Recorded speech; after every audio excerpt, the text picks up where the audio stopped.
ఫరీదాబాద్ లో మరోసారి భారీగా పేలుడు పదార్థాలు లభ్యమయ్యాయి. సెక్టార్ 56 లోని ఓ అద్దె ఇంటిలో భారీగా పేలుడు పదార్థాలు గుర్తించారు పోలీసులు. నిన్న పట్టుబడ్డ మహిళా డాక్టర్ షాహీన్ షాహిద్ నుంచి సమాచారం సేకరించి పోలీసులు సర్చ్ ఆపరేషన్ చేపట్టారు. దీంతో మళ్లీ భారీగా పేలుడు పదార్థాలు లభించాయి. ప్రస్తుతం దర్యాప్తు సంస్థల అదుపులోనే లక్నోకు చెందిన మహిళా డాక్టర్ షాహీన్ షాహిద్ ఉంది.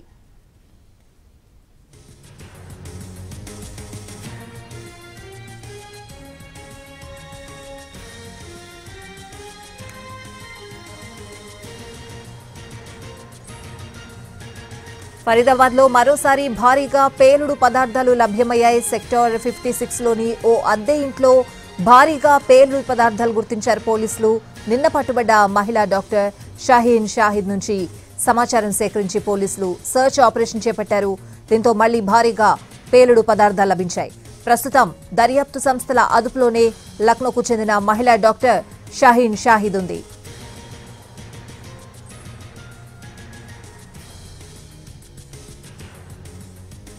మరోవైపు ఢిల్లీ బ్లాస్ట్ లో ఉపయోగించిన I-20 కారుకు సంబంధించిన వీడియో ఫుటేజ్ బయటకొచ్చింది. ఉగ్రవాదులు కారును ఢిల్లీ బ్లాస్ట్ కోసం ఉపయోగించే కంటే ముందు ఎవరికీ డౌట్ రాకుండా పొల్యూషన్ కూడా చెక్ చేయించారు. కారును పోలీసులు ఆపినా కానీ అన్ని పేపర్స్ కరెక్ట్ గా ఉన్నాయి అనే విధంగా అని చెప్పేందుకు ప్రయత్నించారు. కారులో 3 ఉగ్రవాదులు ఉన్నట్లుగా వీడియో ఫుటేజ్ బట్టి అర్థమవుతోంది. మరోవైపు ఢిల్లీ బ్లాస్ట్ కేసును కేంద్ర ప్రభుత్వం జాతీయ దర్యాప్తు సంస్థ NIAకు అప్పగించింది. దీంతో బ్లాస్ట్ సైట్లో NIA అధికారులు తగిన ఆధారాలు సేకరిస్తున్నారు. స్థానిక దుకాణాలు, ఇతరత్ర వ్యాపార సముదాయాల నుంచి సీసీ ఫుటేజ్లు సేకరిస్తున్నారు.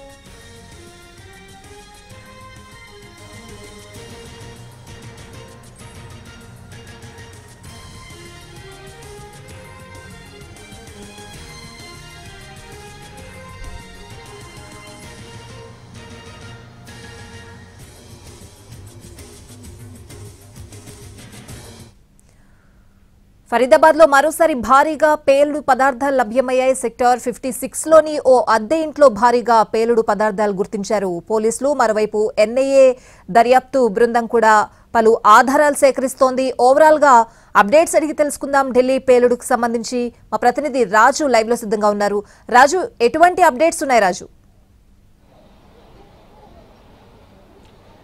స్వాతి, నిజంగా అంటే తీగ లాగితే డొంక కదిలినట్టుగా ఉంది ఈ వ్యవహారం. ఎప్పుడైతే జమ్మూ కాశ్మీర్లో మొదట ఒక డాక్టర్ను అరెస్ట్ చేసిన తర్వాత ఆయన ఫరీదాబాద్లో ఉన్నటువంటి మరొక అహ్మద్ డాక్టర్కి సంబంధించినటువంటి వివరాలు ఇచ్చారు. సో అతన్ని అరెస్ట్ చేయడం, ఆయన ఇంట్లో సోదాలు నిర్వహిస్తే ఎప్పుడైతే 360 కిలోల పేలుడు పదార్థాలు నిన్న లభించాయి. సో ఇప్పుడు ఆయన ద్వారా వచ్చినటువంటి మరో కాంటాక్టు షాహీన్. ఆమె ఫరీదాబాద్ సెక్టార్ 56లో ఉంటుంది. సో ఆమె ఇంట్లో కూడా ఇప్పుడు ఏ విధంగానైతే పూర్తిగా సోదాలు నిర్వహించడంతో భారీగా మరో డంపు బయటపడినట్టుగా తెలుస్తుంది. దీనికి సంబంధించి ఇప్పటికే పోలీసులు, దాంతోపాటు NIA అధికారులు కూడా ఆమె ఇంట్లో సెర్చ్ అనేది చేస్తూ ఉన్నారు. మరోపక్క ఇవన్నీ కూడా మూలాలు జమ్మూ కాశ్మీర్లో ఉన్నటువంటి పుల్వామాలోనే కొంత లీడ్ చేసినట్టుగా తెలుస్తుంది.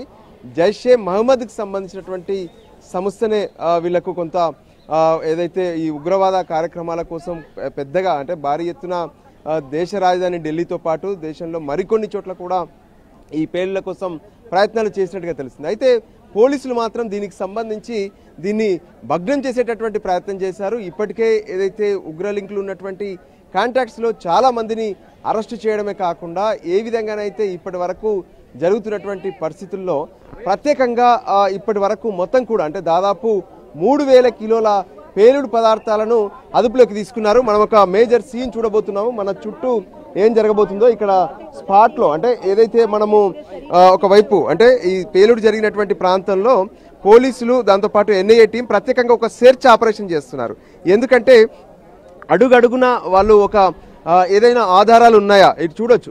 తను ఏదైతే ఒక చిన్న పిన్ లాంటి వస్తువు దొరికింది. సో తన బ్యాగ్లో వేసుకొని వెళ్తున్నారు. ఈ విధంగా మొత్తం ఒక చైన్ పెరేడ్ అనేది జరుగుతుంది. ఈ చైన్ పెరేడ్లో వాళ్ళు మొత్తం కూడా అంటే ఎక్కడ ఎటువంటి ఆనవాళ్లను వదిలేది లేదు అనేది వాళ్ళు ఫాలో అవుతున్నారు. ఎందుకంటే ఎర్రకోట పరిసరాల్లో ఒకసారి గనక ట్రాఫిక్ అలో చేస్తే మళ్ళీ ఆ ఆధారాలు ఏవి కూడా దొరికేటటువంటి పరిస్థితి ఉండదు.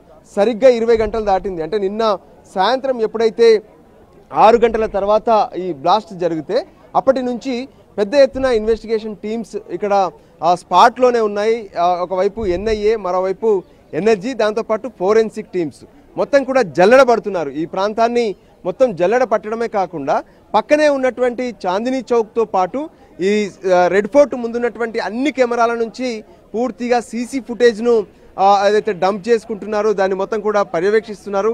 సో పార్కింగ్కు ఆ వెహికల్ ఎప్పుడు వచ్చింది, ఆ తర్వాత పార్కింగ్కి రావడానికి ముందు ఆ వెహికల్ రూట్ ఏంటి, I10, I20 ఆ వెహికల్ ఎక్కడి నుంచి ఈ రెడ్ ఫోర్ట్కు చేరుకుంది అనేది కూడా పూర్తిగా ఒకవైపు దర్యాప్తు చేస్తూనే ఉన్నారు. ఇప్పటి వరకు దాదాపు 5 డాక్టర్లను అరెస్టు చేశారని తెలుస్తుంది. జమ్మూ కాశ్మీర్లో పుల్వామాలోనే ఎక్కువగా అరెస్టులు జరుగుతున్నాయి. చాలామంది ఈ డాక్టర్స్ ఏదైతే ఈ ఉగ్రవాద సంస్థలతో సోషల్ మీడియా ద్వారా ఇంటరాక్ట్ అవ్వడం, సో వాళ్ళ నుంచే ఈ సమాచారాన్ని అంతా కూడా తెలుసుకోవడం, ఎక్కడెక్కడ బ్లాస్టులు చేయాలి, ఈ పేలుడు పదార్థాలను ఎలా సమీకరించుకోవాలనేది కూడా చాలా కీలకంగా మారింది. ఇప్పుడు షాహీన్ ఏదైతే ఫరీదాబాద్లో ఉన్నటువంటి షాహీన్ నివాసంలో కూడా ఒకవైపు అంటే తాను 6 నెలలుగా ఇల్లు కిరాయికి తీసుకున్నారు సెక్టర్ 56లో. అందులో చాలా ఏదైతే ఈ పేలుడు పదార్థాలను డంప్ చేసుకున్నారు, ఎప్పుడు కూడా బయటికి రాకపోయేది. మొత్తం కూడా తను కావాల్సినటువంటి ఆ డంపింగ్ కోసమే తను అక్కడ ఆ ఇల్లు తీసుకున్నట్టుగా తెలుస్తుంది. ఫైనల్గా ఆ సామాగ్రి కూడా అంటే ఆ పేలుడు పదార్థాలను ఇప్పుడు పోలీసులు ఏ విధంగానైతే తాము ఆ డంపును స్వాధీనం చేసుకున్నటువంటి పరిస్థితుల్లో మరొక పేలుడును నిజంగా ఆపగలిగారని చెప్పుకోవచ్చు. సో ఇటువంటి లింక్స్ ఇంకెక్కడెక్కడ ఉన్నాయో, అంటే దేశవ్యాప్తంగా కూడా ఇటువంటి ప్లాన్స్ జరిగాయా, జరిగితే మరి వాళ్ళ దగ్గర ఉన్నటువంటి డంప్స్ కెపాసిటీ ఎంత అనే దాని మీద కూడా ఫోకస్ పెట్టారు. అందులో భాగంగానే ఈరోజు కేంద్ర హోంశాఖ మంత్రి అమిత్ షా కొద్దిసేపటి క్రితం నిర్వహించినటువంటి ఉన్నత స్థాయి సమీక్షలో ఇదే విషయాలను స్పష్టం చేసినట్టుగా తెలిసింది. ఎందుకంటే ఇప్పుడు రెడ్ ఫోర్ట్ వద్ద జరిగినటువంటి ఈ ఘటన మాత్రమే కాదు, మళ్ళీ ఎక్కడ ఎటువంటి ఘటనలు జరగకుండా ఉండాలంటే ఈ ఉగ్రవాద కార్యకలాపాలకు ఏ విధంగానైతే వీళ్ళ చైన్ లింక్ ఉందో దాన్ని మొత్తం కూడా సాల్వ్ చేయాలి, వాళ్ళందరినీ కూడా అదుపులోకి తీసుకొని పేలుడు పదార్థాలను మొత్తం కూడా స్వాధీనం చేసుకోవాలనేటువంటి ఆదేశాలు ఇచ్చినట్టుగా తెలుస్తుంది. Swathi. Right Raju, thanks for the updates.